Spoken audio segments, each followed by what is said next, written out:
میرا قلم تو امانت ہے میرے لوگوں کی، میرا قلم تو عدالت میرے ضمیر کی ہے، اسی لیے جو لکھا تپا کے جاں سے لکھا، جبھی تو لوچے کماں کا زباں تیر کی ہے۔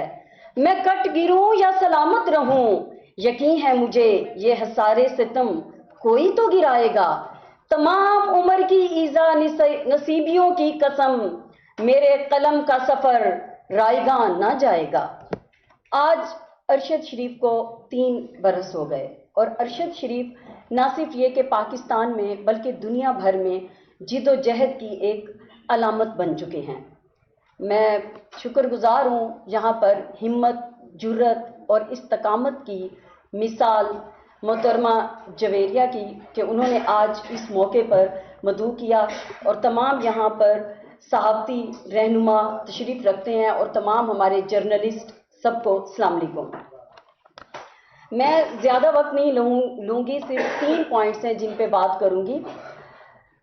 ارشد شریف سے میری ملاقات 2012 میں ہوئی جب وہ دنیا نیوز میں تھے۔ وہ نہ صرف یہ کہ ایک معتبر حوالہ تھے صحافت کا، بلکہ وہ ایک بہت اچھے انسان تھے، ایک ایسے انسان جو صحافیوں کا دکھ درد اپنے دل میں رکھتا ہے، اور میری بھی اسی حوالے سے ان سے ملاقات ہوئی تھی۔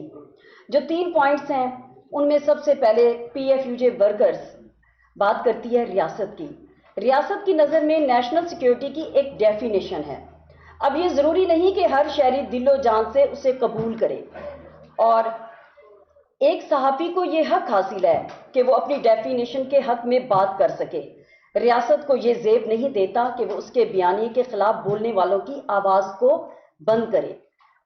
جس طرح آج ہمارے ملک میں ہو رہا ہے، کوئی در بدر ہے تو کسی کو پکڑا جا رہا ہے، اور کس طرح زندہ میں لوگوں کو ڈالا جا رہا ہے ہمارے صحافیوں کو۔ اگر ارشد شریف کے بیانیے کو مقبولیت حاصل نہ ہوتی تو ارشد شریف کے جنازے میں لاکھوں عوام شریک نہ ہوتی، اور نہ ہی ملک بھر میں ان کے لیے غائبانہ نماز جنازہ پڑھائی جاتی۔ اور اس کے علاوہ دوسرا پوائنٹ یہ ہے کہ PFUJ ورکرز کے نزدیک مکالمہ بنیادی ضرورت ہے۔ اگر ارشد شریف کو بھی یہ حق حاصل ہوتا تو پاکستان میں رہ کر مکالمے میں شریک ہوتے تو ان کی دیار غیر میں اس قدر المناک شہادت کی نوبت نہ آتی، اور نہ ہی ہم جو اس وقت PPF کی اور رپورٹر ایٹ دی بارڈر کی ایک رپورٹ ہے جس میں بتایا گیا ہے کہ ان 2-3 سالوں میں کتنے صحافی شہید ہوئے، اور نہ ہی ولی خان بابر جاتے، نہ سلیم شہزاد جاتے، نہ عارف نوری جاتے، نہ ساجد تنولی اور دوسرے صحافی جو شہید ہوئے۔ مکالمے سے ریاست کمزور نہیں، طاقتور ہوتی ہے۔ مکالمے سے معاشرے زندہ رہتے ہیں۔ جہاں مکالمہ ختم ہو جائے وہاں موت کا رواج ہوتا ہے۔ اور تیسری چیز، PFUJ ورکرز یہ استدعا کرتی ہے، یہاں پر ٹھیک ہے ابھی عثمانی صاحب نے کہا کہ دکانداریاں ہیں، لیکن میں استدعا کرتی ہوں ایز پریزیڈنٹ PFUJ ورکرز کی، تمام UJs کو چاہیے کہ کم از کم اپنی کمیونٹی کے ساتھ ہونے والی زیادتیوں پر اتحاد کا مظاہرہ کریں، جو کہ ہم نہیں کرتے۔ اسی لیے کہا گیا ہے کہ ہر ایک کی اپنی اپنی علیحدہ دکانداری ہے۔ اگر ہم میں سے کسی صحافی کو دھمکیاں دی جا رہی ہیں، ان کی جان خطرے میں ہے، تو ہم سب ڈٹ کے کھڑے کیوں نہیں ہو جاتے؟ اور ہم میں ماشاءاللہ سے اکثریت ایسی ہے کہ جو صحافی میں آج انڈورس کروں گی، یہاں پر محترمہ جویریہ صدیق نے جو یہاں پر مختلف تجاویز رکھی ان کو میں انڈورس کرتی ہوں، اور واقعی یہاں پر روز ہی ہمارے صحافی جا رہے ہیں۔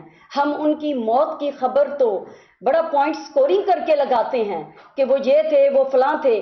کیا ہم زندگی میں ایسا کرتے ہیں کہ کسی صحافی سے یہ پوچھیں کہ وہ کس حال میں ہیں؟ ہم کسی کے مرنے پر پوائنٹ سکورنگ میں اپنی پوسٹیں تو دھڑا دھڑ شیئر کرواتے ہیں، کیا یہ دیکھتے ہیں کہ ان صحافیوں کے لیے ان کی زندگی میں کیا مشکلات تھیں؟ انہیں تنخواہیں مل رہی تھیں کہ نہیں مل رہی تھی؟ ان کی فیملیاں کس قدر کٹھن زندگی گزار رہی ہیں؟ اور میں یہاں پر یہ ضرور کہوں گی، نیشنل پریس کلب کے صدر اظہر جتوئی صاحب ہیں، PFUJ کے صدر افضل بٹ صاحب ہیں، یہاں پر محمود خان اچکزئی صاحب ہیں، اور شکیل احمد صاحب یہاں پر ہیں، پی ایف یو جے کے جنرل سیکرٹری، میں ان سے یہ ضرور کہوں گی کہ آپ سب لوگ، ایتھنک کے چیئرمین محترم صدیق انظر صاحب تشریف فرما ہے، کہ آپ سب لوگ جب کسی بھی صحافی کے ساتھ اس طرح کی مشکل آئے، بجائے یہ کہ آج 3 برس ہو گئے اور ہم ارشد شریف کے لیے انصاف دو انصاف دو انصاف دو کہ مطالبے کر رہے ہیں، مانگ رہے ہیں، اگر ہم یونٹی میں ہوں، متحد ہوں، تو یہ کچھ بھی بعید نہیں ہے کہ ہم سب لوگ اکٹھے جب سیسا پلائی دیوار بن کر کھڑے ہو جائیں تو کوئی بھی ہمارے صحافی بھائی کے لیے خطرات نہیں ہوں گے۔ بہت شکریہ۔ بہت شکریہ جی۔ میں